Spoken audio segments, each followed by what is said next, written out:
beautiful pastoral setting right out of Currier and Ives is located in upstate New York. But once each year, the serenity is shattered by an incredible happening. It's officially titled the United States Grand-Prix at Watkins-Glen, but that title doesn't even come close to telling the story of the Watkins-Glen experience. People from all over America come to Watkins-Glen by foot, in cars and campers and motorhomes. They live in tents and in sleeping bags. They're here to have fun. They're here to watch celebrities, but most of all, they come here to see the greatest road racers in the world in their Formula One machines.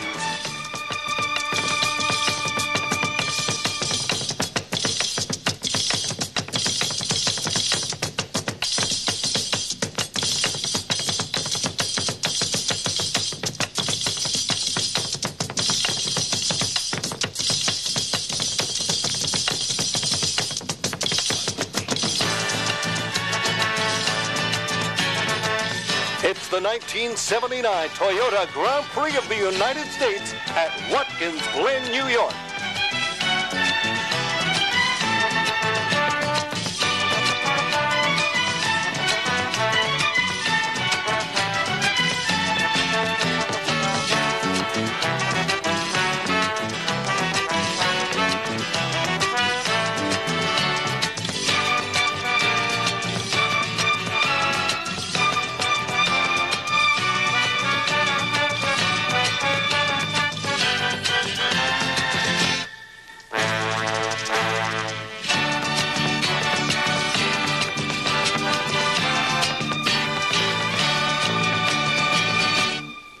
From Watkins-Glen, New York, the United States Grand Prix.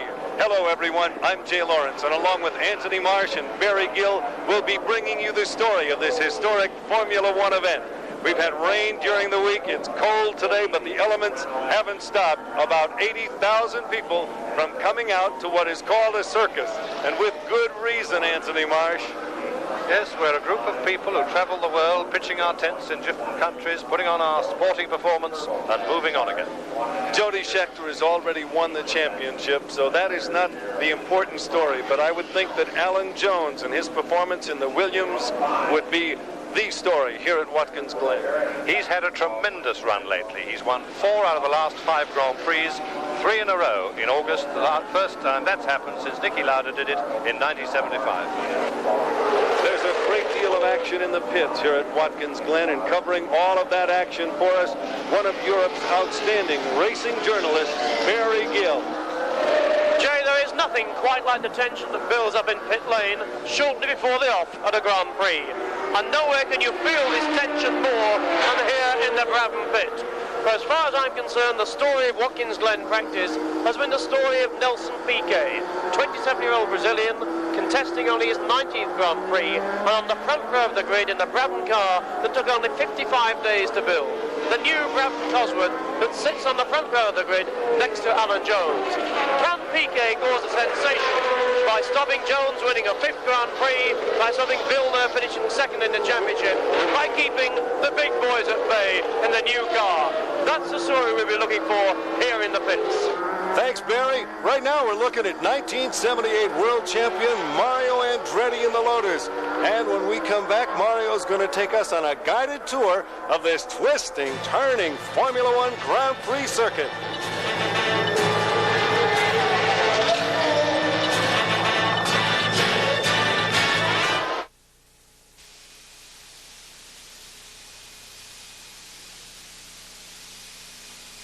Mario Andretti, here we are at the very last race of the season, the American Grand Prix. It's been a mixed season for you, hasn't it? I mean, how would you recap it? Well, you just did. It's been very mixed. In fact, things have been mixed this weekend for me. My regular car broke down on the early part of qualifying, and the spare had quite a few problems with it, so my qualifying is weighing it back, and I have my work cut out for myself, I guess. The tragedy is, of course, Mario, that you've got 100,000 at least fans here. How important is this American Grand Prix to you? Well, I would be a lot happier if we could win it, obviously, because it seems like the atmosphere is here, and I get an awful lot of support, so you don't like to let your fans down, and it would do a lot of good for me. More. We'd like to see you win this one. It's been getting late, hasn't it? Yeah, this is the last chance for this year. Mario, could you just take us, we've been looking at your car going around the circuit, could you take us round the course as you see it? Because you know it as well as anybody here.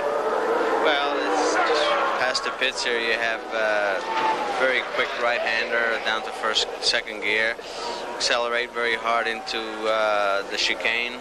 Chicane is very tricky because it's very quick, and you have to watch not to get on the curbs, especially when you're following somebody, and then that's third gear, and you accelerate on to fifth through the straightaway. At the end of the straightaway, it's a bit of a drop-off, and just touch of the brakes, and fourth gear down into the loop, and very quick through there. And you stay in fourth to the next left-hander, and third again. Here's very quick third gear corner, and you're still going downhill to the very bottom of the circuit, and it's a second gear on the right-hander at the bottom of the hill, and you're accelerating uphill up to fourth gear, back down to second for just a straightforward right-hander, and up to the only reverse camber corner that we have coming on to the older part of the circuit.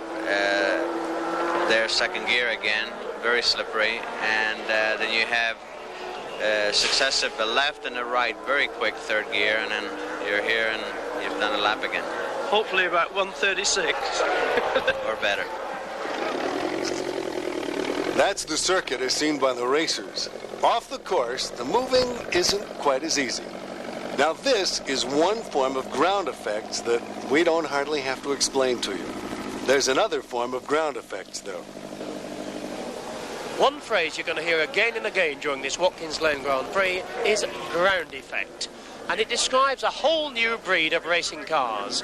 Ground effect cars, like this car number 27, belonging to Alan Jones, the car that's won 4 out of the last 5 Grand Prix. Ground effect was pioneered by Colin Chapman, the team boss of Lotus, and of course the first ground effect car is the one in which Mario Andretti won the World Championship last year. But what does it mean? Quite simply, it means exactly what it says. Cars have to go around corners with downforce. That means they have to stick to the road. In the old days, they used to have great big wings so that the air pushed them down from above. What Chapman has perfected is a system whereby the air underneath the car is used instead. The air rushes under the car like this and sucks the car down to the ground. Now, how does it do it? What it needs to do that are skirts like the ones on which this mechanic is working. These are rubber skirts which hold the air underneath. They move up and down over the bumps, and sometimes these cars are called skirted cars. Whatever you call them, they work. Alan Jones has shattered lap records throughout the world this season, and ground effect is certainly here to stay because it is, quite simply, effective. Alan Jones, 4 wins out of the last 5 Grand Prix. You must be feeling very confident about the American Grand Prix. Well, I'm never really confident because I've been in racing too long to get confident, but I'm looking forward to it, and it'd be nice to round the year off with another win. Well, of course, I can't remember anybody since Jochen Rindt getting 5 victories in a season. I mean, this has been quite sensational, hasn't it? Yeah, the car's been going extremely well. It's just a shame we didn't get it out earlier. What about this Watkins-Glen circuit? How tough is it? It's a very tough circuit because it's got a bit of everything, but more than that, it's extremely bumpy. And as these cars produce more downforce, their spring rates are going up. And we have very hard springs on the car now, and that's accentuating every bump. And how about driving in a wet? Do you like it or do you hate it? Well, I don't hate it and I don't like it. I mean, I get all wet and it's uncomfortable, but it's the same for everybody. Jody Scheckter, first of all, congratulations on being the brand new world champion. When I talked to you in Italy, you didn't know quite how it felt. How does it feel? I don't think I'm still quite sure. I've been working a lot harder, but otherwise things haven't changed very much. Jody, now you've won the championship, what is your incentive for this race? What is your feeling as you approach this American Grand Prix? I don't know. I think I've just got into a grind. I've come here, I'm in a race, I'm a competitive person. And in fact, I think it may help me a little bit. It's like playing tennis. I think when you're playing for an important match, you start to hit softer. And that was a championship. I was trying to go softer and drive softer. And in Montreal, I was really driving a lot freer and enjoying myself more. Talking about driving for fun, Coming up in just a moment, we'll be driving for fun with a bunch of celebrities as we take a look at the track from our Bridgestone tire helicopter.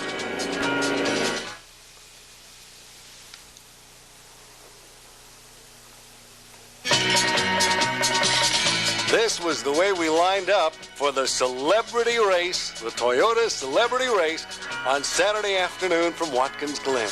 Paul Newman, an outstanding actor, a great person. There's Alan Jones. Of course, Alan, the star of the Saudi Williams racing team. James Hunt, who retired mid-season.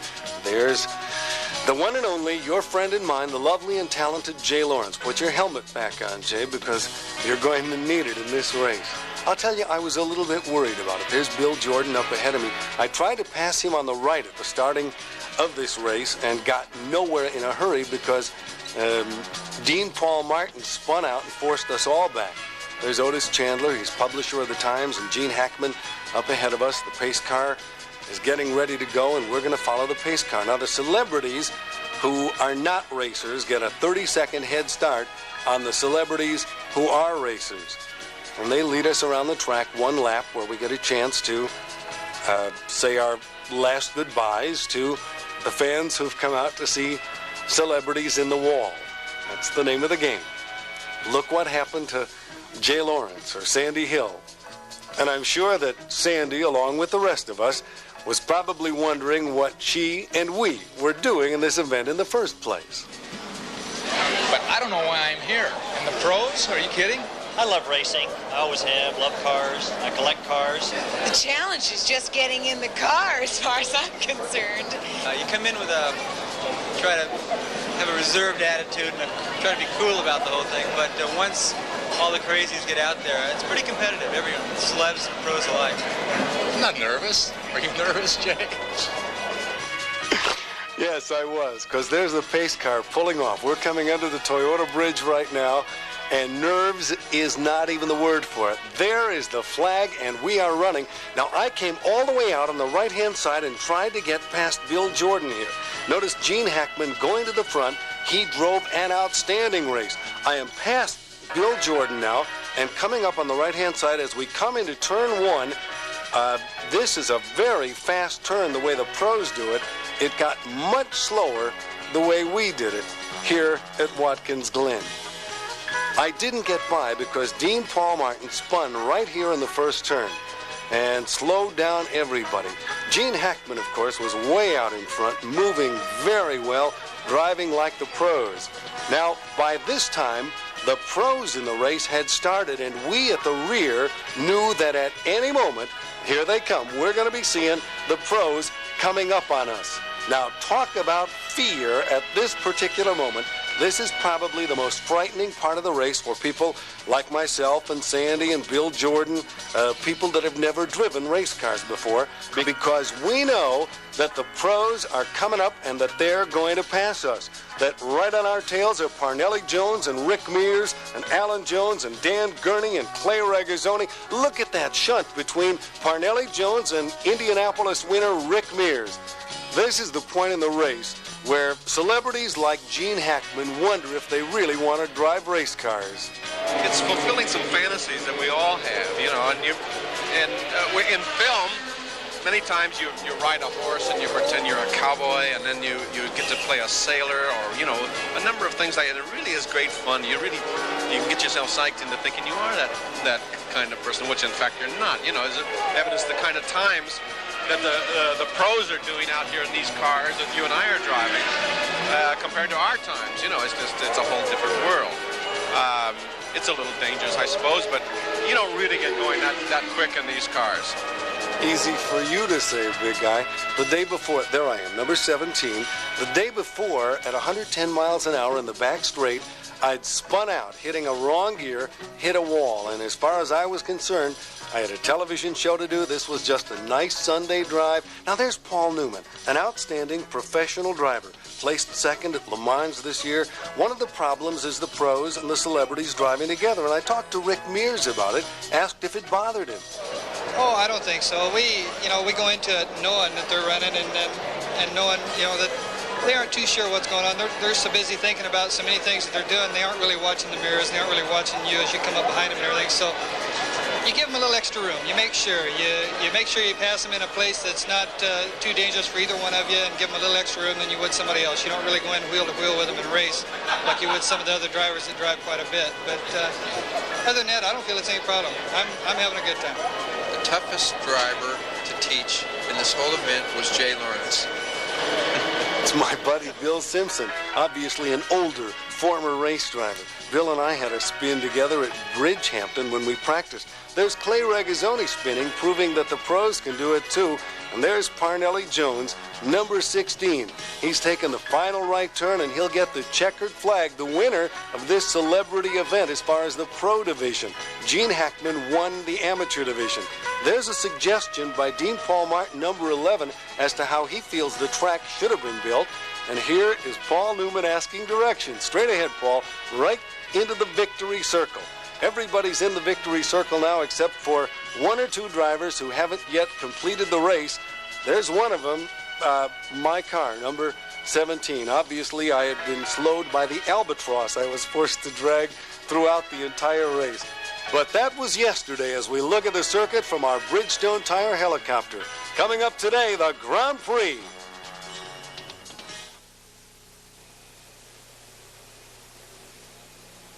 Our worst fears have been realized. We do have rain, and Anthony, this is going to affect the way these racers race. It's affected the tires. It has affected the track. It is an app. Now, the Formula One drivers will drive in the rain, won't they?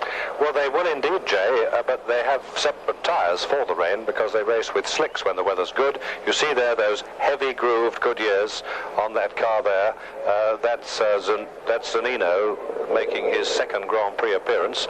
This, in fact, is the first time we've had a wet Grand Prix in 1979, so there are a lot of imponderables and unknown factors in this situation. Nearly 80,000 people here at Watkins-Glen. We had rain on Thursday. It rained on Friday. That is absolute mud. The people have cooked out. They've stayed out. Yesterday, a beautiful day, and we had so many races yesterday. We had our Toyota Celebrity race yesterday. We had the Bosch Gold Cup for Super Vs. We had Formula One untimed practice, and then we had a marvelous timing session. There's Didier Pironi in the Tyrrell, one of 3 Tyrrells that will be racing today. He had a bad problem this morning because the engine blew in the final untimed practice this morning, and the time between the warm-up and the race was much shorter than usual, and the Tyrrell team mechanics have done a fantastic job to change that engine in a very short space of time. What must these people be thinking now? Do you think they're getting ready for a race, or do you think that the social event, the function, are they anywhere near the track? Do you see them anywhere near the start of this race? Those hamburgers are probably medium rare as they prepare for the social event of Grand Prix, the circus that this is. Well, yes, these Grand Prix races, of course, are a happening. They're much more than just a sporting event. People come for the whole weekend. There was a famous speculation when the race in Germany was moved from one track to another that they'd all come to the first track and not notice there was no race. I don't think it's quite like that, but it is much more than just coming to watch the Grand Prix, however exciting that is. There's a vantage point, a young man sitting in a tree, the young lady beside him, perhaps a return to our tree climbing forebears, a good place from which to watch this Formula One race at Watkins-Glen on what could have been such a beautiful day had it not been for the opening of the skies and the falling of the rain. There are the crowds. And as they watch the rain, let's go to Barry Gill in the pits. There are just 3 minutes to go before the Watkins-Glen Grand Prix should officially start. But as you can see from the scene behind me, nobody is taking much notice of that, because the thing that nobody wanted has happened. Watkins-Glen, which has had bad weather for the whole of the past 3 days, is now giving us its worst. It's raining here, and as you can see by looking at this Candy Tyrrell, the cars are on the fat, chunky, wet tyres. The problem is that the sky is clearing, and if these drivers start on these tyres and the track dries, and let's face it, these are like big sponges and they dry the track, then these tyres will not last the full distance of a race and they'll have to come in for pit stops, and that's what we hoped wouldn't happen.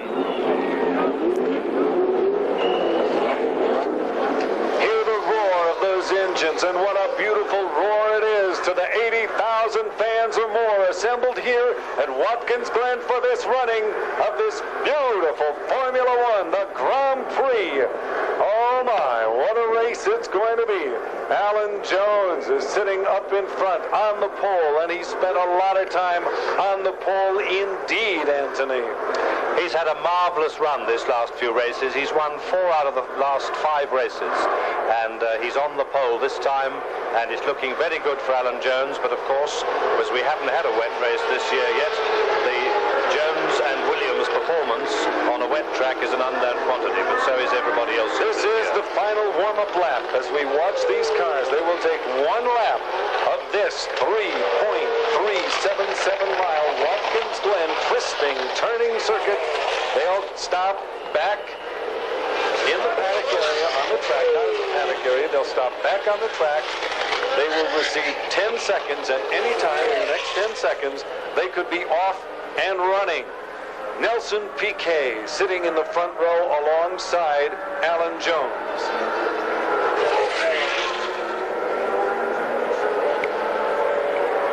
In row number 2, Gilles Villeneuve, partner to the champion, Jody Scheckter for Team Ferrari. Jacques Lafitte, the Ligier team, heirs apparent to the French fortunes, row number 2. Clay Regazzoni, with plumes of spray coming out from behind these Formula One racers. In row number 3, Carlos Reutemann, talk of his leaving the Lotus team. Yes, they say that he wants to leave, but Colin Chapman doesn't want to end his contract. People talk about his retiring in protest, but he just laughs when you ask him. Row number 4, René Arnoux in the Renault. Jean-Pierre Jabouille, his teammate alongside him. How equally prepared are these cars, both of the turbochargers? Row number 5, Riccardo Zunino making only his 2nd appearance in a Formula One racer, replacing the retired Niki Lauda. Next to him, Didier Pironi in the Tyrrell. Row number 6, Jean-Pierre Jarier, another Tyrrell. K.K. Rosberg, who American fans have seen in the Can-Am, in the Wolf. Row number 7, John Watson in the McLaren, and Hans Stuck in the ATS. Row number 8, Derek Daly, the Irish driver, in the Tyrrell, the 3rd Tyrrell, and Jody Scheckter, the world champion. A very bad qualifying speed for him in the Ferrari. Row 9, the Lotus once again of Mario Andretti. What a terrible season it's been for Mario thus far. It has indeed, but today should be better because his position is owing to engine trouble yesterday, and they've cured that for today. And right next to him, Bruno Giacomelli from Italy in the Alfa Romeo, the only one of the 2 Alfas to make the show. Row 10, Riccardo Patrese from Italy in the Aero, Elio De Angelis alongside him in the Shadow. Row number 11, Marc Surer, the young Swiss lad in the Ensign, and Patrick Tambay alongside him in the McLaren. And the final row, number 14, former world champion Emerson Fittipaldi, and right beside him, number 25, Jackie Ickx in the Ligier. In a moment, the drivers will be in position for the start, and so will we.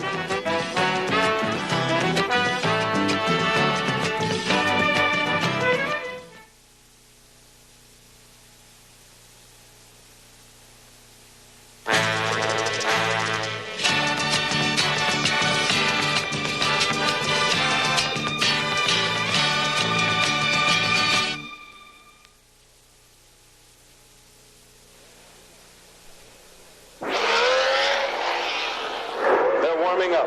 They're getting ready. At some time, we'll get the flag. There are those engines. They're waiting for the green light.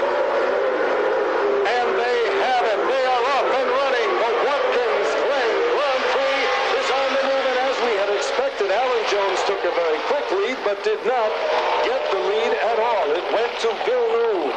The leader, Gilles Villeneuve, in the Ferrari. Right behind him, Alan Jones, followed by Jacques Lafitte as they head toward a chicane. Now, this is a very difficult turn, and the people have had a great deal of trouble with it. Our leader is still Villeneuve in the Ferrari. Look at the plumes, those feathers of water coming out from behind. Now they head into a long back straightaway where they could, on dry tracks, reach speeds of 165, 170 miles an hour. They won't be going near that today. The field is now spreading out. The Grand Prix is underway. Imagine the vision problems that they must be having at this point. In fifth is Clay Regazzoni. Clay Regazzoni, who will probably be leaving the Williams team. As we watch them come around the turn, still the leader remains the Ferrari. We're following the leader. Did you expect Alan Jones to take the lead, being as good as he is on this wet track? Well, I did, but of course on the wet track I think that Michelin, who have so many fewer teams to service, have a wider variety of tyres available, and Jones may be suffering from that. The Ferrari, of course, being on the Michelin. From Watkins-Glen, just a burst of sunlight overhead now as we watch a larger lead. Almost lost it in turn number 5, now a hard left-hand turn. One of the things that happens here at Watkins-Glen during these wet weather races is that the line changes. In dry weather, they would be taking a much closer line into the left-hand side on the left-hand turns. In the wet weather, they seem to get better traction by going far to the outside. Off the track, it appears to be Mark Schurer, the young Swiss. Keke Rosberg. It was Keke Rosberg who spun. The number 20 car of Keke Rosberg, the Wolf, young 30-year-old who has driven for Paul Newman in Can-Am races. We still have our leader. There is our leader as he goes toward the chicane. Gilles Villeneuve leading this Formula One race. There's a yellow flag. Someone is off the track. We can't see the number right now. There was a spin.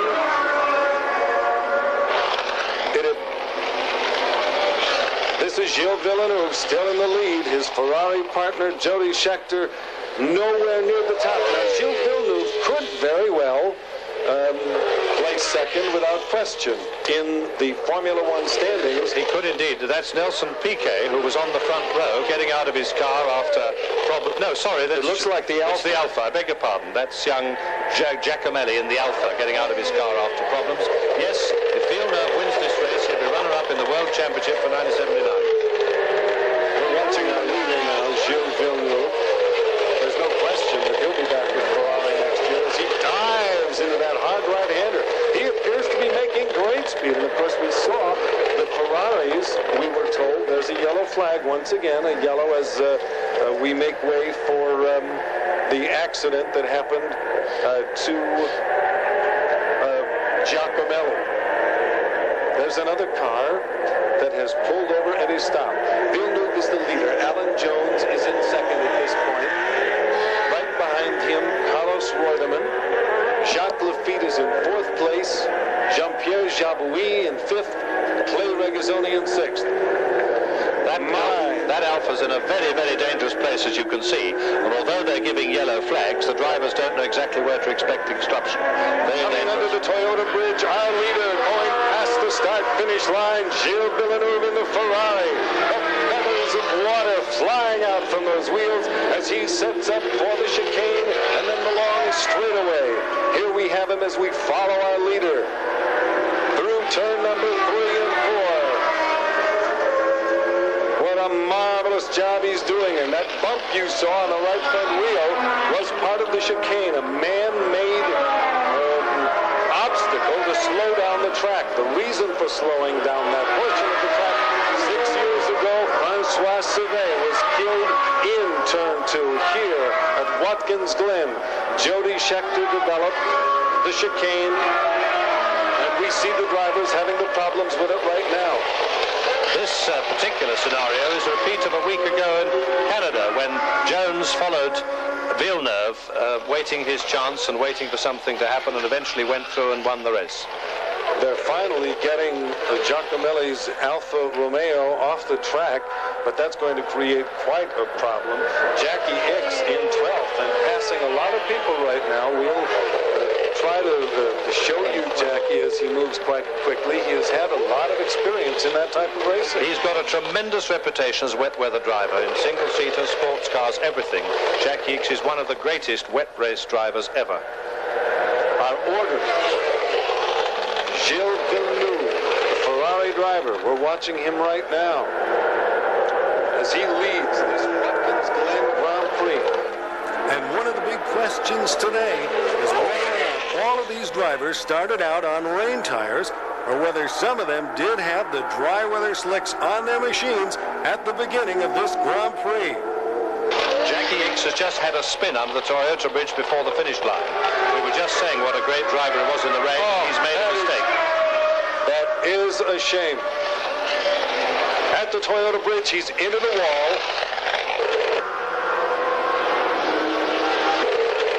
There's the Tyrrell, and right behind the Tyrrell, the McLaren, and another Tyrrell, and another, all in a row.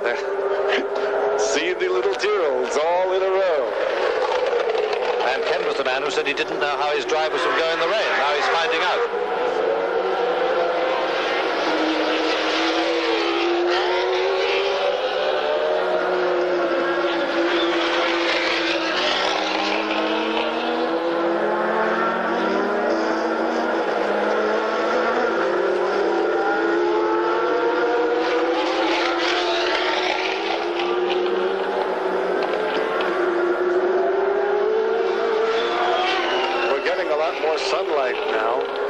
Like it could dry up. How will that affect these drivers?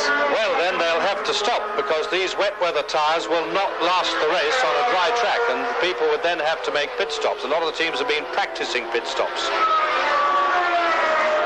Gilles Villeneuve still our leader.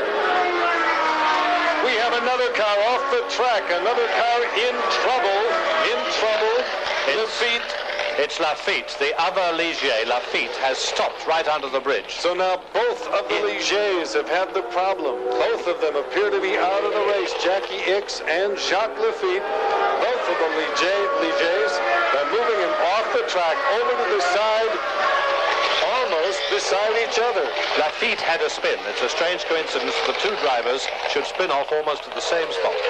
Yesterday, when I drove this track in the Toyota Celebrity Race, that turn was not one of the problems. That had no problem for anyone. It's quite a fast turn. Obviously today, because of the wet, it isn't the fast turn that we had expected it to be. Yes, well, of course, the wet was a big problem all day Friday. It really inhibited any serious qualifying.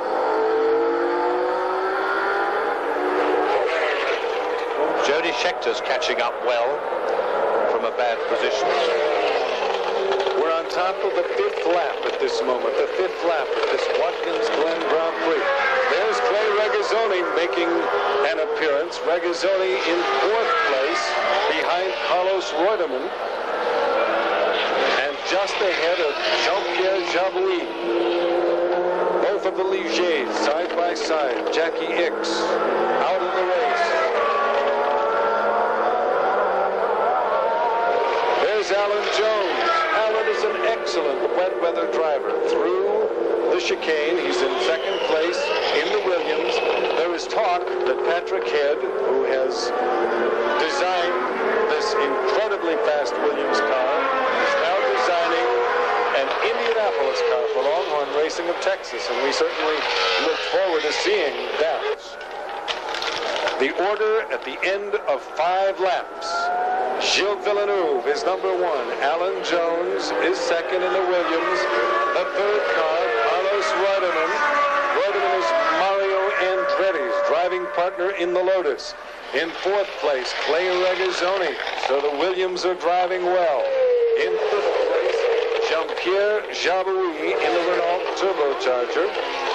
In sixth place, René Arnaud. In seventh place, Jody Scheckter making a marvelous recovery. Jody started in 16th position. The young South African, who's the world champion, began in row number 8, the 16th fastest qualifying time. Now, well, he's done. Getting up to 7th position, Didier Pironi is in 8th place in the Tyrrell. Behind him, the Tyrrell of Jean-Pierre Jarier, and behind him, the Tyrrell of Derek Daly. So, all in a row. And Villeneuve is now nearly 5 seconds ahead of Alan Jones. There's Carlos Reutemann, team partner to Mario Andretti. The third place car of Carlos Reutemann, team partner to Mario Andretti in the Lotus. And there is talk of Carlos Reutemann leaving the Lotus you talk to him about it, he just laughs and says it's fun to have something for the newspapers to write about at this time of year. But I believe that he will, in fact, eventually leave the Lotus team if Colin Chapman agrees to release his contract. Jody Scheckter is... Oh, we almost saw someone lose it. There was very, very close. As we saw the number 5 car of Ricardo Zunino, the young man who moves into his second Formula One race. Jody Scheckter has now moved up into 6th position as we watch Jean-Pierre Jarier going into this long straightaway. A long straightaway, of course, where speeds could have reached anywhere from 150 to 170 or 75 miles an hour suddenly becomes probably no more than 145, 150 miles an hour. Gilles Villeneuve, our leader, and we'll be right back.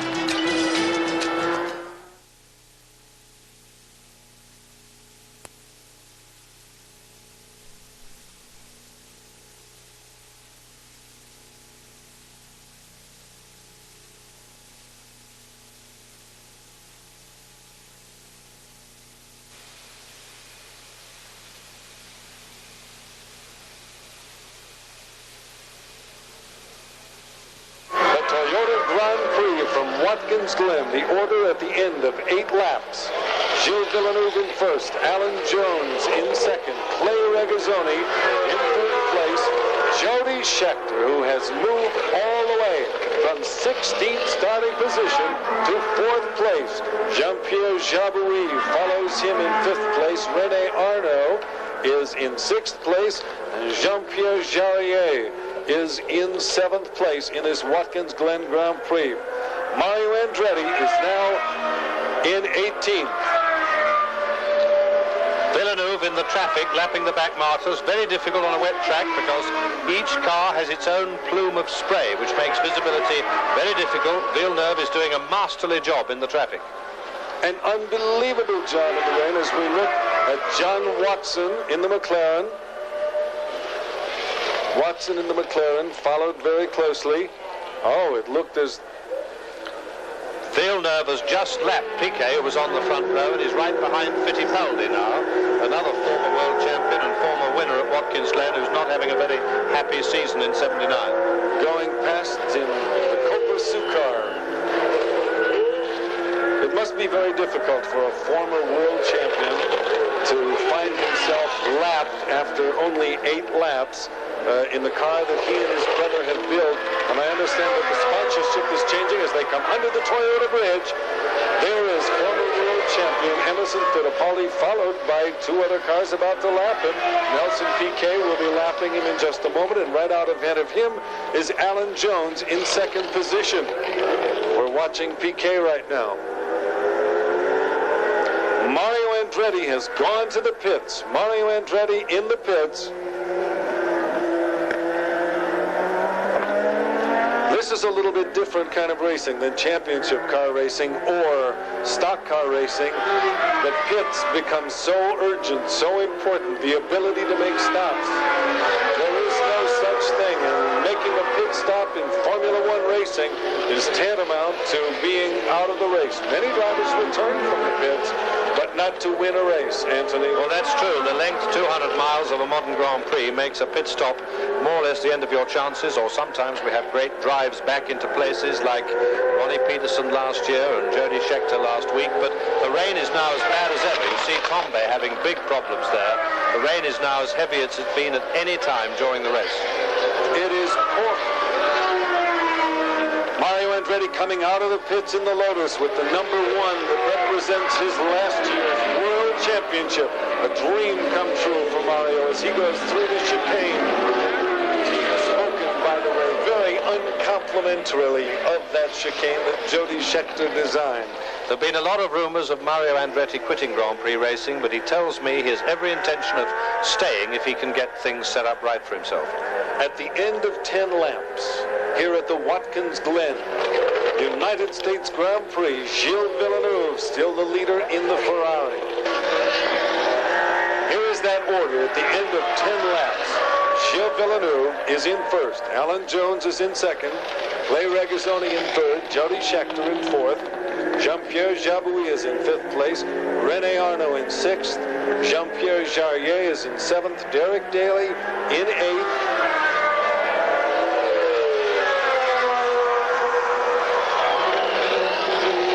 Let's go to the pits now for this report. Come in, Barry Gill in the pits. Well, they say that every picture tells a story, and behind me you see the Brabham team here waiting to change Nelson Piquet's tyres. Only 2 drivers went out on slick tyres. One of them was America's world champion Mario Andretti, who has just been in, and there's no braver driver than Andretti, to change onto wet tyres. Piquet is still out there slithering about on slicks, but you can see behind me the Brabham team are ready to change those tyres any minute now. That's the story from the pits.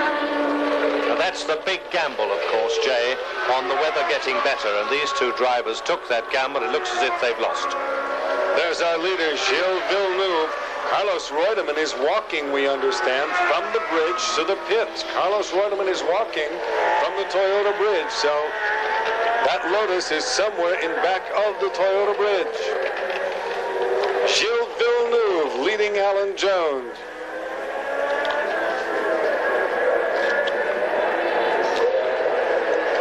Completed 11 laps in the Toyota Grand-Prix from Watkins-Glen, New York, as we stand with our leader, Gilles Villeneuve, in the Ferrari. And what a drive he is putting together as he continues to gain on the number 27 car of Alan Jones. Alan Jones, who has dominated the last portion of this Grand Prix season. This weather has certainly proved a disadvantage for Alan Jones, but nevertheless the race is young yet, and Villeneuve led for over 50 laps in Canada, and then Alan Jones sorted him out, so it's not over yet. Gilles Villeneuve has only raced Formula One here at Watkins-Glen once, and that was last year. He claims that he loved it. He loves the swooping of the downhill corners. He feels that it makes you concentrate. Well, there's no question that he's concentrating quite well. We have a report in the pits now. Barry Gill is standing by. Come in, Barry.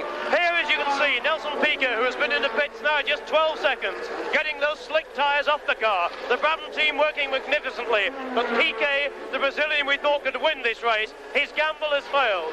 One slick tyre which is not coming off.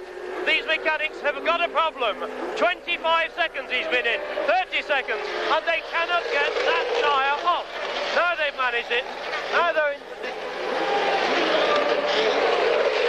And Piquet is ready to be loaded on.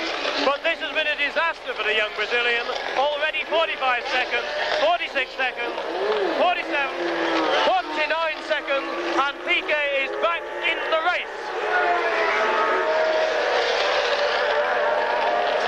Nelson Piquet in the Brabham, a young 27-year-old Brazilian who leaves his hopes for winning this Formula One Watkins-Glen United States Grand Prix in the pits with the tires that he made the wrong decision on.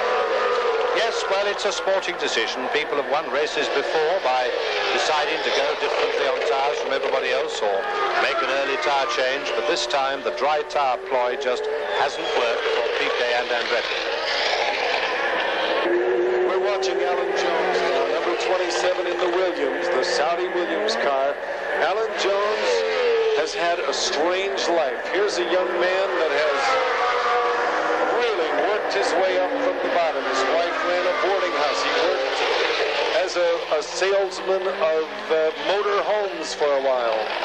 And like a lot of top Grand Prix drivers, he had his first experience of motorsport competition in karts, which is a very good training ground for these boys. There's third place now, Jody Scheckter, a young man who was called Fletcher by James Hunt in reference to the seagull, Jonathan Livingston seagull, who was always crashing into walls. But he certainly hasn't done that. Gilles Villeneuve in the lead. You're watching one of the Tiros now. There's Gilles Villeneuve, our leader.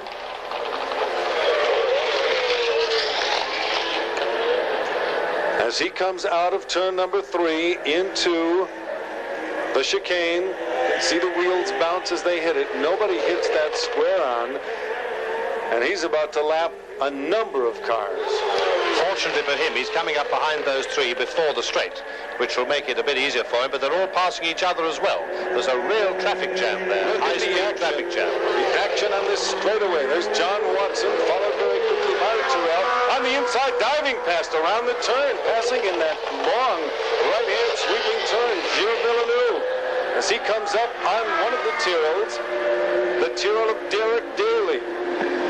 You're now watching world champion Jody Scheckter, who's come all the way from 16th position to now 3rd place in this Watkins-Glen Grand Prix. And we'll be back with more of the action.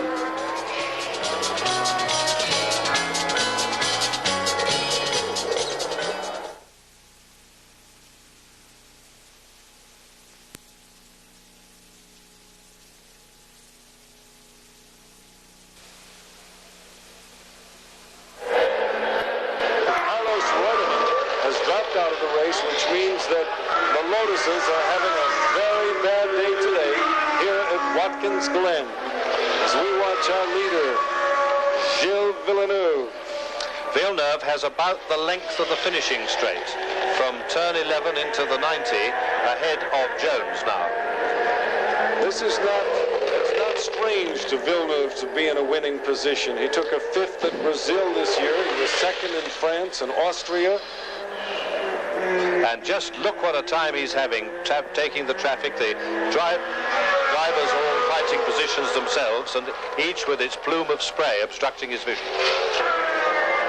Gilles Villeneuve, we're watching as he makes an incredible pass. The sparks out of the back end of the car. We can see the sparks. See it?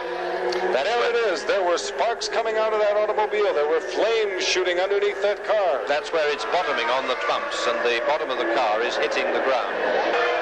Watching the Tyrrells as they battle one another down the back straightaway. Ken Tyrrell will find out which of his drivers is the best in the rain as we watch them preparing for the hard right.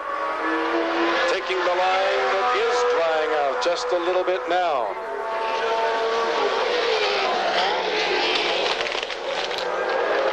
Formula One racing from Watkins-Glen. There's a pass, a problem.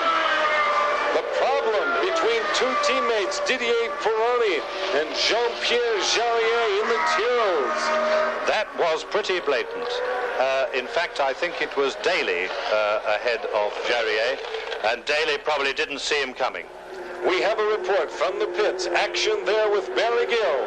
Well, the bad news for American viewers is that Mario Andretti has got out of his car. It's a technical problem. He's certainly not changing tyres again, and he is out of this race.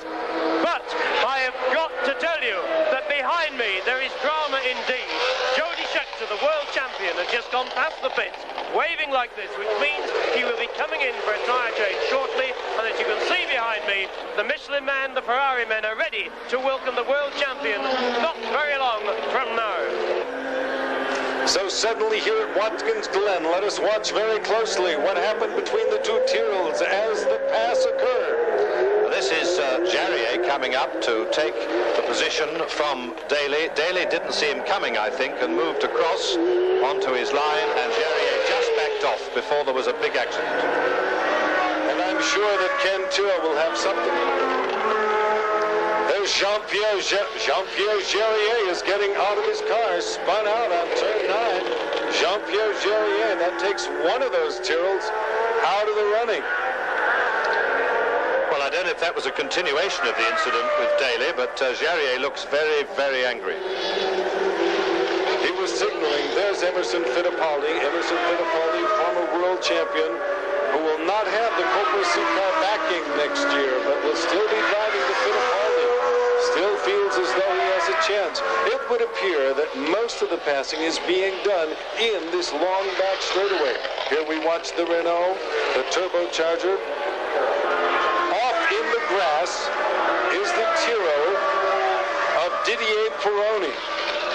He's coming across the grass, finding a new way to get on the course, back onto the race course itself. An incredible spin there. Jody Scheckter coming into the pits. Coming in to change onto slick tyres. Jody Scheckter decided the track is drying, that he wants to get off the wet tyres. He's come in for a pit stop that's already taken 22 seconds, and he's ready to go out now, checking the team, 28, and in 30 seconds, Jody Scheckter, the world champion, has changed on the slick tyres. He believes it's going to stay dry. Now just watch Jody Scheckter fly. Amazing as we think of the pit stops we've watched. Just at the beginning of this race, we had been discussing the fact that the pits meant so little in Formula One racing. That's anything but the case today. They mean a great deal, and we're the Wood brothers here today. They could have saved perhaps 15 seconds on that tire change for the world champion, Jody Scheckter. Well, of course, with weather-changing conditions, that's the one situation in which pit stops are effective and important in Grand Prix racing, and they've been practicing. I saw the Ferrari team practicing against the stopwatch, changing wheels in the pits this morning, and so were Lotus's. And there's a problem. The McLaren with smoke pouring out of the rear end.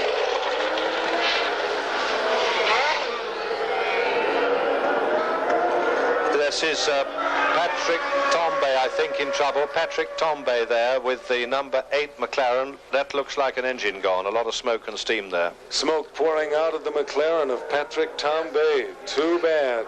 The pit stop to change tyres of Scheckter has put Jabouille up into 3rd place in the Renault. And Scheckter is in 5th place, just behind the other Renault, René Arnoux. 21 laps of racing here at the Watkins-Glen Grand-Prix with Gilles Villeneuve in 1st place. Alan Jones remains in 2nd. We're watching smoke coming out of the car. The McLaren automobile, the number 8 car of Patrick Tambay. That's brewing up nicely, that Tambay engine, I'm afraid. Well cooked. There's our number 3 car, Jean-Pierre Jabouille, out of the race in the turbocharger. The 3rd place automobile is out of the race. He was clearing his belts and stepping out, going into the grass. Well, that's a blow. They do have reliability problems, these turbo cars, and it looks as though something must have gone because he doesn't appear to have had any kind of an accident. Once again, we're watching our leader. There's Jean-Pierre Jabouille, a very dejected-looking Formula One driver. Gilles Villeneuve, our leader in the Ferrari. And the number 16 car of René Arnoux, the Renault, the turbocharger. And we're watching him right now. His team partner was in 3rd place, but was forced to retire. Jean-Pierre Jabouille no longer in the race. This is the Brabham. We watch the Brabham as it comes out of the straightaway and a long sweeping right turn. The Toyota Grand Prix from Watkins-Glen, New York. This is Jay Lawrence along with Anthony Marsh and Barry Gill. Let's go to Barry Gill. There's action in the pits. Barry. I have Jean-Pierre Jarier with me. Jean-Pierre, what happened to you?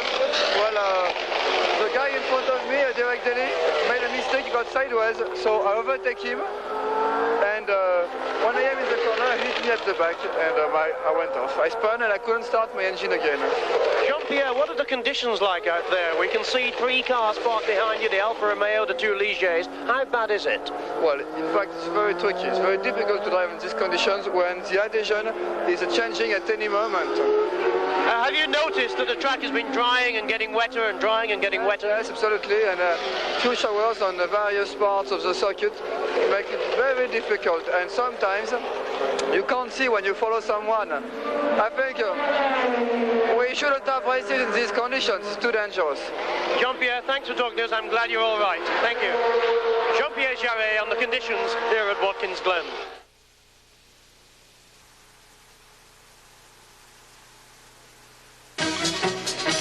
There's one of our young Grand Prix race fans who has to take a break, and so do our stations.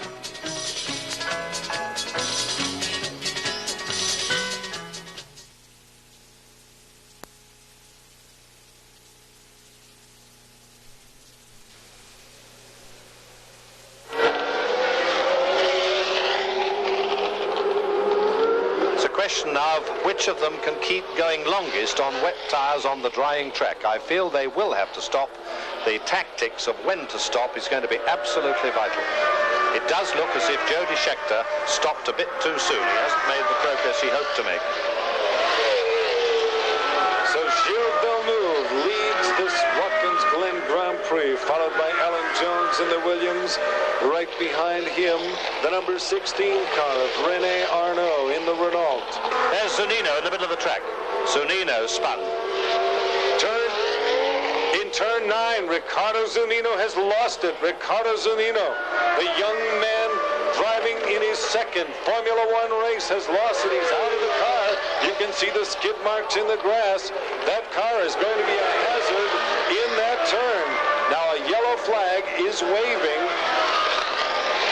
No question that the other drivers are being warned, but on this track it still could be a hazard. Notice nobody coming out to get that car off the track. They're being warned. The drivers will be slowing down as they approach Ricardo Zunino, a young man who was chosen to fill the shoes of Niki Lauda for Brabham. And before that incident, we had a report that the leaders' lap times were slowing, which is an indication that the wet weather tyres are beginning not to be able to cope with the drying track. If that be the case, then Jody Scheckter, still a lap down, will find himself with an opportunity to win this final Grand Prix of the season. And Villeneuve has now lapped the third-place man, Arnoux, and they're putting a breakdown truck actually out onto the track to go round and showing a white flag to the drivers to get that Zunino car out of the way. It's noticeable that Alan Jones is now catching Gilles Villeneuve. The second-place man is catching the leader. They're both still on wet weather tyres, and you can see there's not much difference between the two cars there. There's Alan Jones in the number 27 Williams. There's his team partner, number 28, going past Hans Stuck. That's Clay Regazzoni going into turn number 1. Oh, he just got cut off. He got cut off by Nelson Piquet, the young Brazilian. Hans Stuck continues, but it looked as though Clay Regazzoni may have moved a little bit to his left. The truck is out to bring in Clay Regazzoni. There's Alan Jones, still in the race, number 27, in his fight to continue. He's after Gilles Villeneuve. After Gilles Villeneuve, number 27 in the Williams is Alan Jones. His partner, Clay Regazzoni, just was in a shunt. There's the number 28 car. He's out of the car. Nelson Piquet ran over him in that first turn. Let's look at it again. Number 28 passing in the number 1 corner, taking an inside line, and it appears he moves over to his left. It's a question of whether or not Nelson Piquet crosses him or he comes over and loses it toward Nelson Piquet. But whatever the reason, Clay Regazzoni is out of this race, out and angry. And Alan Jones, who fortunately was not involved in that incident, is now right on Villeneuve's tail. Jones, once again, as has happened before, coming right up to Villeneuve. What had been a differential of 5 or 6 seconds is now no more than 5 or 6 car lengths. Alan Jones, what a season he's had, what a driver he is as he moves toward the lead in this Watkins-Glen Toyota United States Grand Prix. And he's still on wet weather tyres. Villeneuve trying to hold him off. Look at this. This is a classic battle. Alan Jones coming up, trying to get past him. All of the horsepower available at the Williams. He is getting past him. Past him and moving into first place is Alan Jones. And a battle like that going on where they're under yellow flag on that corner where they're moving the Brabham out of the way. What a situation. Alan Jones, our leader in the Williams. Even if he wins this race, having no chance to improve his position in the World Championship standings. But it would be 5 races out of 6 starts for Alan, which would be a tremendous record. Barry Gill is standing by with this report from the pits. Come in, Barry. Well, we told you that Nelson Piquet, the man who made a gamble once, would have to come in again. He's coming to change off wets under slicks, and out goes Nelson Piquet in the Brabham. Now he's on slicks as well, and banging past him, John Watson. So everything is happening here in the pits, but it's also happening back there on the track. As we watch our leader, there's Nelson Piquet coming out back onto the track from the pits. He's on different tires again. Number 33, Derek Daly, is in the pits. Number 11, Jody Scheckter, is now in 4th place. The world champion in 4th place and a lap down. But that lap could be made up, no question about the lap being made up, if the leaders decide to change tires. There's Hans Stuck, number 9, coming into the pits. ATS and his tires are going to be changed. Everyone now going to the slicks. It remains a question of time as to whether or not Gilles Villeneuve and Alan Jones, will they be coming in to change? And when they do, not if they do, but when they do, as certainly they must, will Jody Scheckter be able to gain on them enough to become a threat in this United States Grand Prix from Watkins-Glen?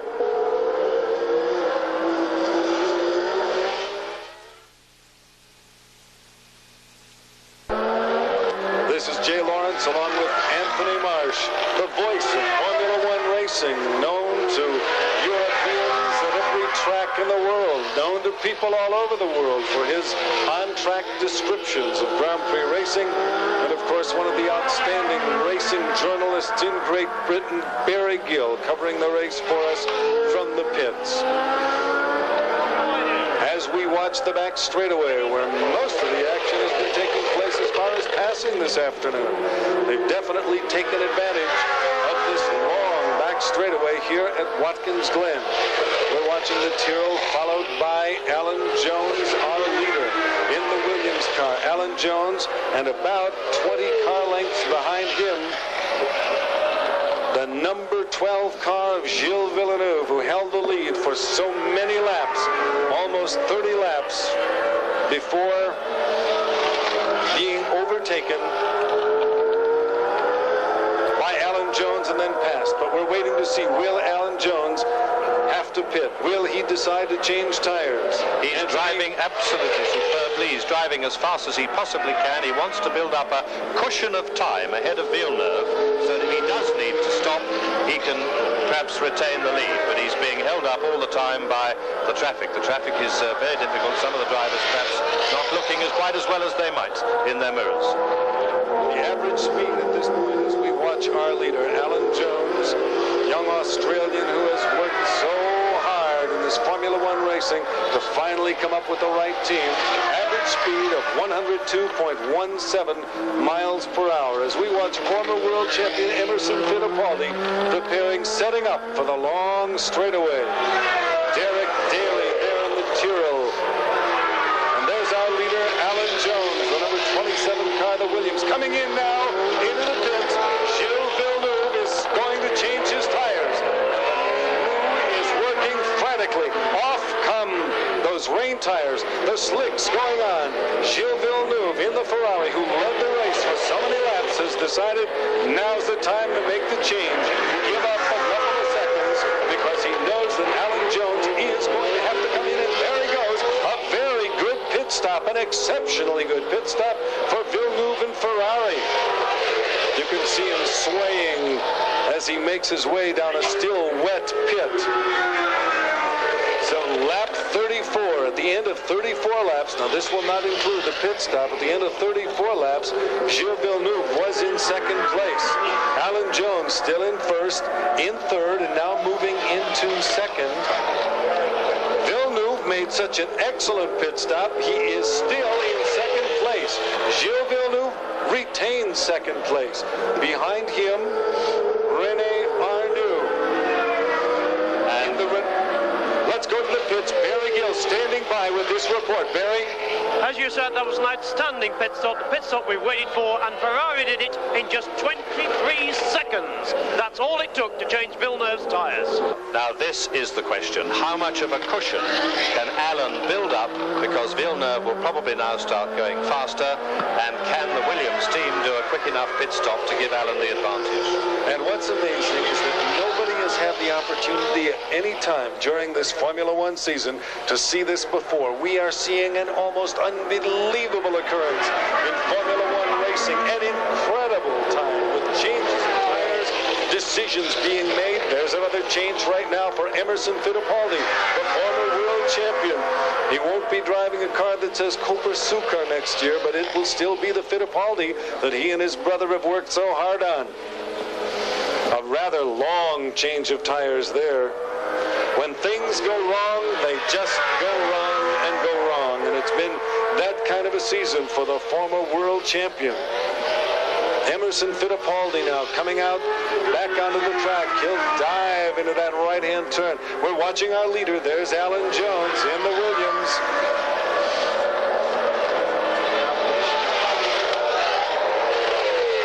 Characteristics of Alan Jones' greatness is his tactical intelligence, and that brain must be revolving as fast as the Ford engine in that car now, wondering when to make the stop, whether to try and go till the end, which I can't believe he can do, but the car is certainly handling beautifully at the moment as far as we can see. Alan Jones' first Formula One victory was in the rain back in 1977, and I'm sure you remember it. A victory in the rain at Austria. That's right, in the shadow car. Mark Sure, the number 22 car, the ensign. That looks like a blown engine. Look at that. That is going to affect this track.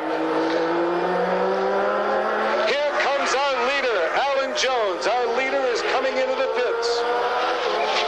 We're watching frantic action in the pits.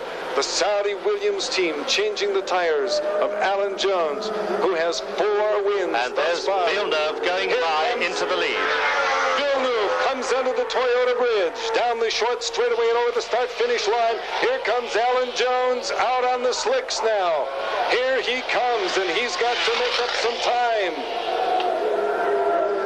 Jones will be going for Villeneuve. Villeneuve in the lead in the Ferrari.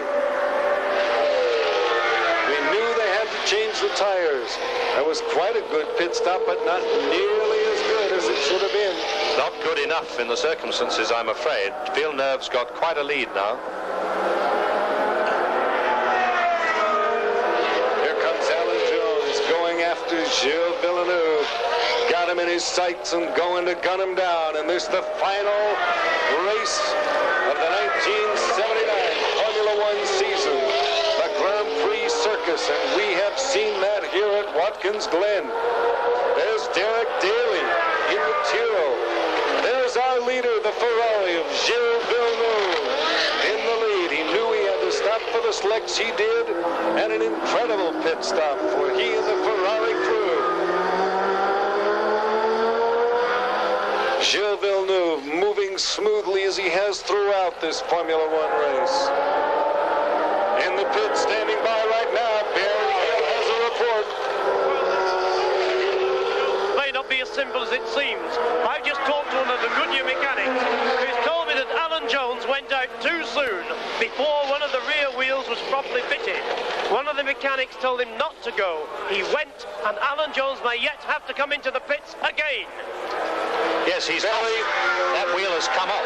No question about it, Barry. You are absolutely right. And there is the wheel. Right there, the wheel has come off of Alan Jones' car and thus dashed the hopes of this young man, if he had any hope. Let's take a look once again at the number 27 car of Alan Jones. He was in the pits. They didn't. He's shaking his head. Absolutely disappointed, disgusted, went out. Here's the wheel coming down the track all by itself. It wasn't properly put on. It's rolling along by itself. And that ends the hopes of Alan Jones for another 9 points, another victory in Formula One racing. Well, that has to be the classic error of all time. Whether it was the team's fault or Alan's fault, that car went out with that wheel loose, as Barry Gill told us, and then we saw the result long before he could get back to the pits with the wheel coming right off. According to Barry, he was told by his crew not to leave yet. Alan Jones went on. Jody Scheckter has taken second place from René Arnoux. The Ferraris are now first and second. As they have been so many times this year. A good example was the Italian Grand Prix. Jody Scheckter first, Gilles Villeneuve second. And of course, it's a case of being a bridesmaid all the second half of the season for Gilles Villeneuve, with 4 second-place finishes, and now his team partner, Jody Scheckter, the only threat, apparently, to what would be his 3rd win, but first of the second half of the season. Well, yes, of course, Jody's been quoted as saying, in fact I've heard him say it, that now the championship pressure is off, he just wants to go out and win and no playing carefully. Is he going to go out to take Villeneuve, or is he going to settle for second place behind his teammate? There's a bird's eye view of Watkins-Glen in this U.S. Grand Prix from our Bridgestone Tire helicopter. The amazing thing about the point system in Formula One racing is that Jody Scheckter, by any point system, would have won.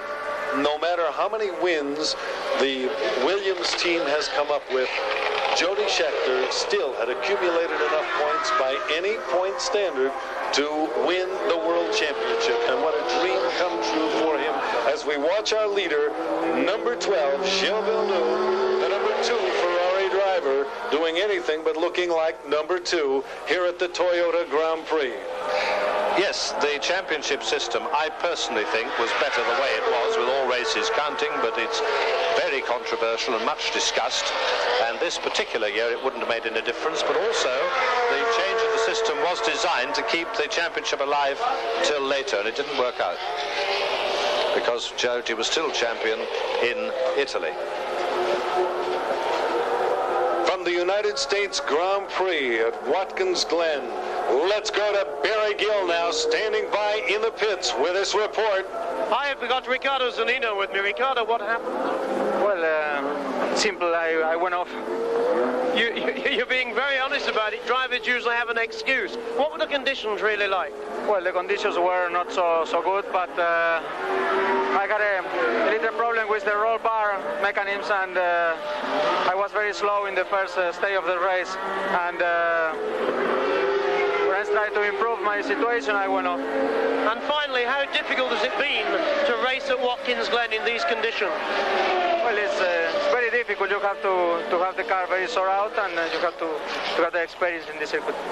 Riccardo Zannino, a very honest driver. At the end of 38 laps, Gilles Villeneuve with 1 lap on Jody Scheckter in the number 2 position. René Arnoux in number 3. Derek Daly in the 4th position.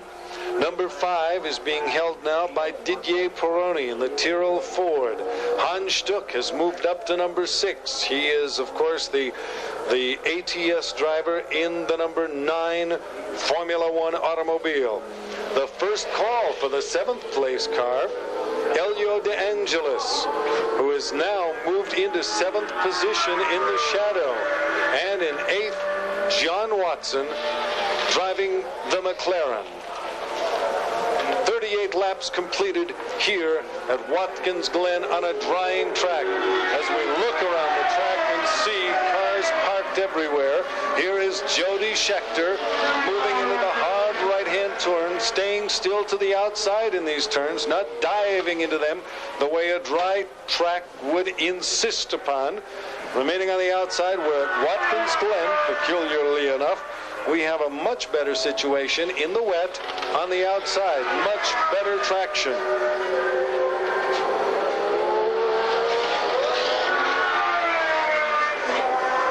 We're watching Gilles Villeneuve, the leader.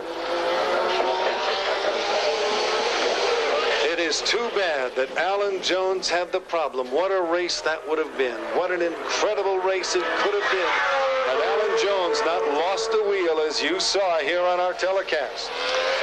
Yes, it boggles the mind what Alan must be thinking. Well, you could see him shaking his head with disbelief as he looked at the right rear hub with no wheel on it. There it is. There's the car. The number 27 Williams automobile of Alan Jones. What a season he has had. The first half of the season, he took a 3rd place finish at Long Beach, and that was all. No one could have foreseen that the Williams would suddenly become the powerhouse of the second half of the season. Well, at this point in the United States Grand Prix from Watkins-Glen, it looks pretty much like a 2-car race, and if you had a couple of bob to wager, you'd probably put it all on Gilles Villeneuve, one of the 2 cars, but the other one is Jody Scheckter, the world champion, and this is auto racing, and anything can happen in an automobile race. There's Jody Scheckter right now, world champion, 1 lap down on his Ferrari team partner, Gilles Villeneuve, as he makes his way around this 3.377 twisting, turning miles of Grand-Prix circuit. There had been a question in Formula One racing this year as we watch our leader, Gilles Villeneuve, continue to build up what might be considered an insurmountable lead over his team partner, Jody Scheckter, in the number 11 Ferrari. There is Gilles Villeneuve. It is amazing the way the Ferrari team, the Italian team, has gotten along with the South African. At the beginning of the season, there was talk that they wouldn't even be able to communicate, let alone run a competitive race team. Yes, there was much speculation at the beginning of the season about Jody, who's known to have a fairly strong mind of his own, how he would get on with the Italians. But certainly the results are there. One's seen very little friction, and in mid-season there was a feeling perhaps that Villeneuve was getting a little bit more attention, but I don't know that there was anything much in it. And of course Jody came through as world champion. Well, they're not in the race, but we're getting some great bird's-eye views of the circuit from our Bridgestone tire helicopter, and we'll be back with more from this Grand Prix in a moment. A beautiful scene surrounding this Watkins-Glen Grand Prix as our stations along the line identify themselves.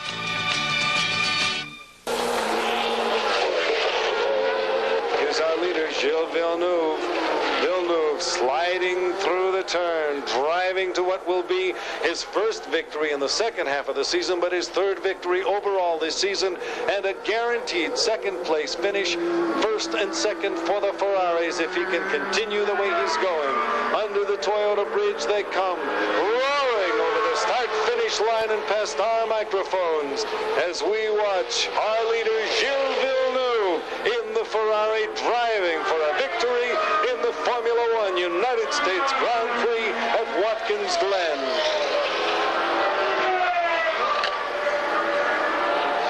This will make up to some extent for Villeneuve's disappointment in not winning for the second year running in his home area of Montreal last week. And it would be a 4th Grand Prix victory for Villeneuve in a career of 33 Grand Prix starts. We've been talking about Fittipaldi, and it's interesting that his wife is eagerly watching the race on our monitor through the window of the Brazilian broadcast booth next door. It is unfortunate, very unfortunate, that Alan Jones is not here at this point in time in this Formula One race.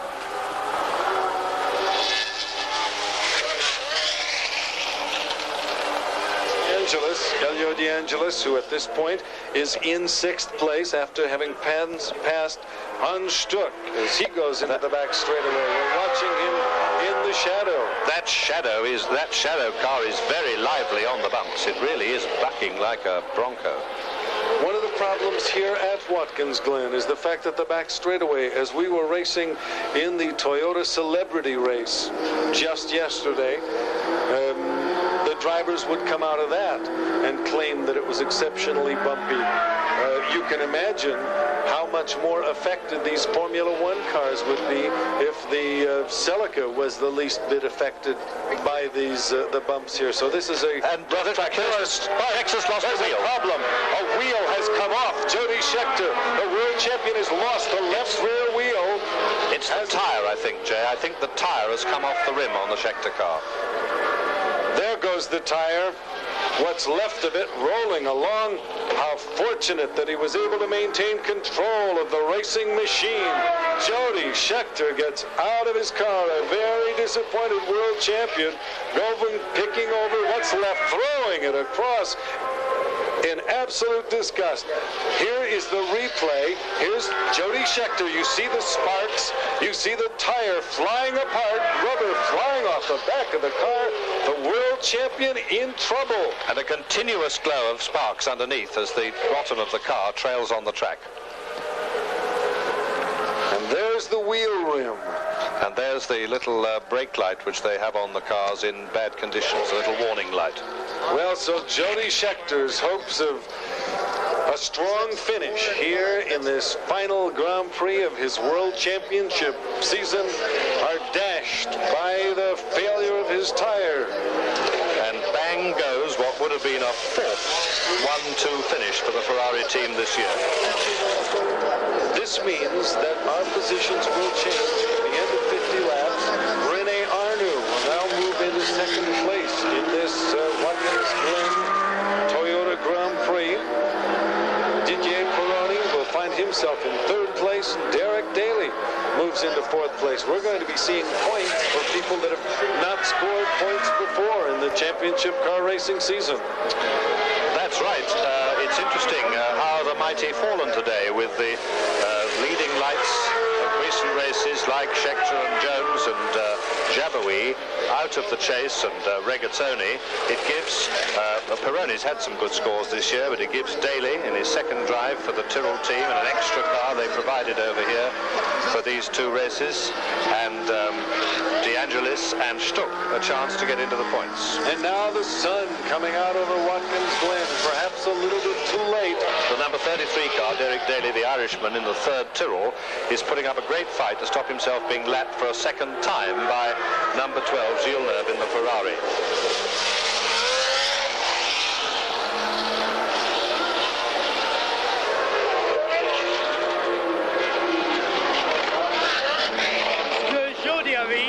At the end of 50 laps, Gilles Villeneuve, our leader, followed by Rene Arnoux. Into the pits now. We go to Barry Gill with this report. Well, here in the pits there was a great panic among people when they saw that the Ferrari pit was getting a tyre out. But I understand that the Ferrari people hoped that Jody Scheckter would be able to make it back to the pit. And as you and Anthony know, Jay, there's no way. Back to you. There are too many people gathered around that race car. A lot of people on the track. That is Derek Daly. He's out of the car. Derek Daly, who had been driving so well. He was in fourth place in the Tyrrell, and Derek Daly is out of his car and out of this Toyota Grand Prix from Uotkins-Glen. And so moving into fourth place now, Elio De Angelis, and he's going to have a story to tell, this young driver who's hung in there and finds himself in fourth place, just one lap down. However, the leader, Gilles Villeneuve, will be lapping him for the second time, not too far from now. Behind De Angelis, Hans Stuck. Behind him in sixth place now would be John Watson. Nelson Piquet in the Brabham in seventh place. Emerson Fittipaldi in eighth place. Villeneuve, of course, is now running much slower. I don't know that he has a problem, but he's obviously taking it easy. He knows he's got plenty of time. Arnoux, the second man, is a long way behind him, and there's poor old Piquet in trouble again. Nelson Piquet, not been his day. Off to the side, getting out of the car, Nelson Piquet. At that point, he was in seventh place in this Toyota Grand Prix. But right now, he's nothing but another one of the almost finishers, and there are many of them in a sport that so much depends upon the reliability of its engines, as does Formula One racing. Today, we have seen a tremendous number of race cars out of the race. In fact, we've only got 9 of the 24 starters still running. We've had some spin out in the very wet conditions, like the two Ligiers and Calfa right at the beginning of the race. Then we've had tyre dramas like Scheckter, that incredible business of Jones and the wheel, a couple of engines blown up. We've had a lot of different reasons why the cars have gone out, but we have lost 15 out of the 24 cars that started this Toyota Grand Prix of the United States. 15 of 24 out of the running, out of contention. Can you remember a time in Formula One racing when that many cars have been out at the finish? I'm not a regular event, I assure you. And he's on his last 2 laps now. This is the moment when the driver just thinks, now what could go wrong? A very tense moment for a driver, these last couple of laps. And some of the drivers behind him, like Hans Stuck, are still motoring really quickly. But Villeneuve has nothing to prove. He's nursing his car home. He may be in trouble of some sort. He's let a lot of back markers overtake him, but he hasn't lost the lead or looked anything like doing it. Fittipaldi is now in 7th place and is the last car still running. We're now down to 7 runners. Anthony, I still believe that he is not having any problem, but there are no anywhere near him. And what he's doing is just seeing to it that Ferrari and Gilles Villeneuve carry home the win from this Watkins-Glen Grand Prix. Yes, that could well be so. It could well be so. Either way, he's taking it carefully, whether he has a problem or whether all is well. 7 cars remain running of 24 that started here just a short time ago. We've seen changes of tires. We've seen Alan Jones, pre-race favorite, have a problem of communication with his pit crew and drop off. We've seen spins. We've seen the action of Formula One racing. The United States Grand Prix, and there's Gilles Villeneuve, our leader, with just a little over 1 lap to go. When he comes under the Toyota bridge, he'll be taking the 1-lap signal, 1 lap left.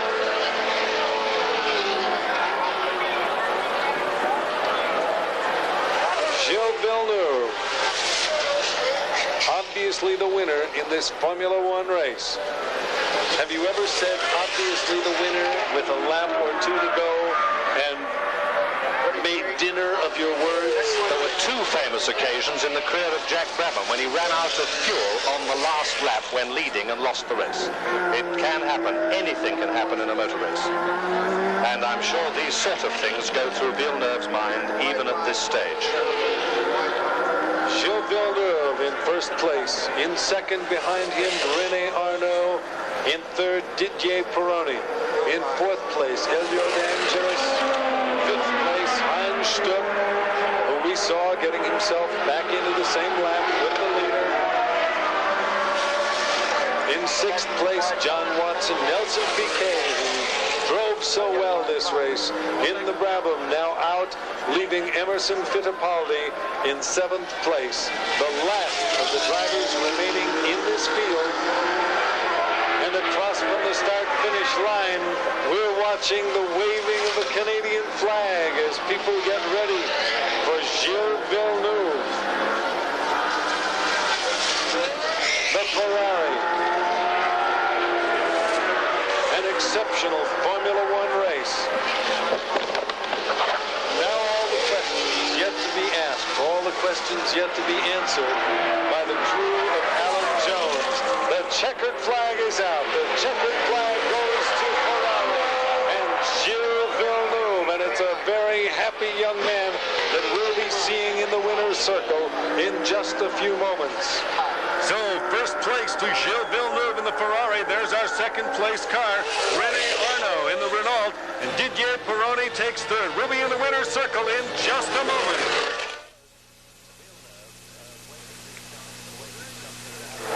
Well, there you see their names, the 7 survivors of this U.S. Grand Prix. And survivors is exactly what they were, only 7 finishing of 24 starters.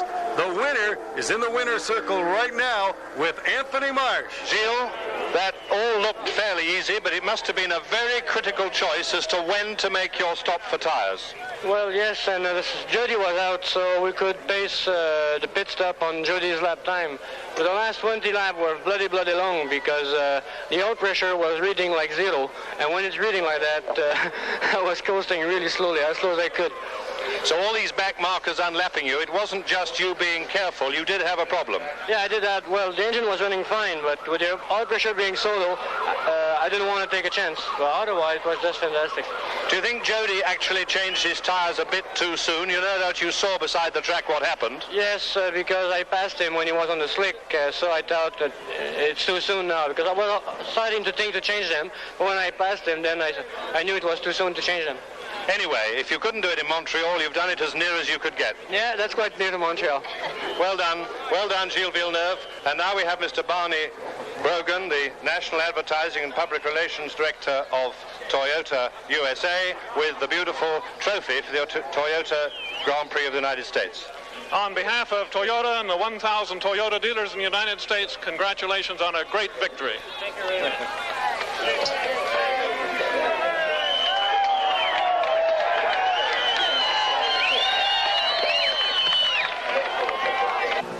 And so the Toyota Grand Prix from Watkins-Glen, New York, goes into the history books, as does the name Gilles Villeneuve, the winner here today.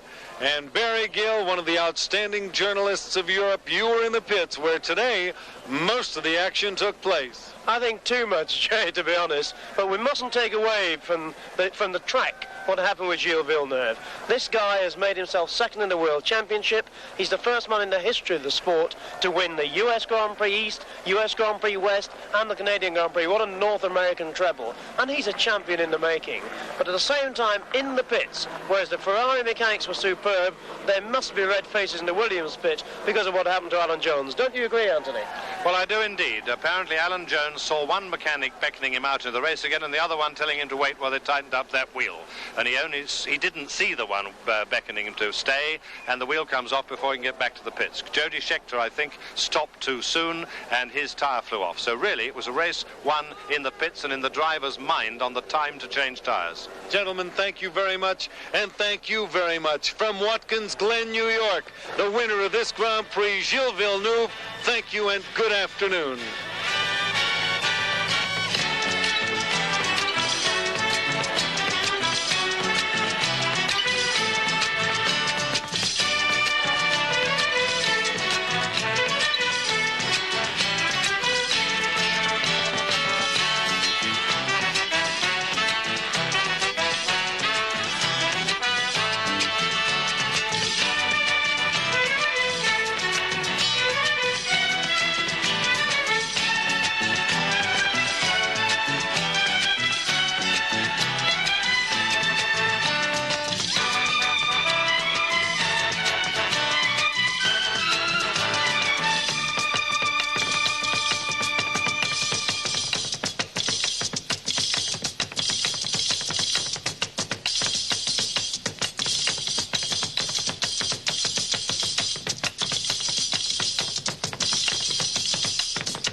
Helicopter services courtesy of the Bridgestone Tire Company.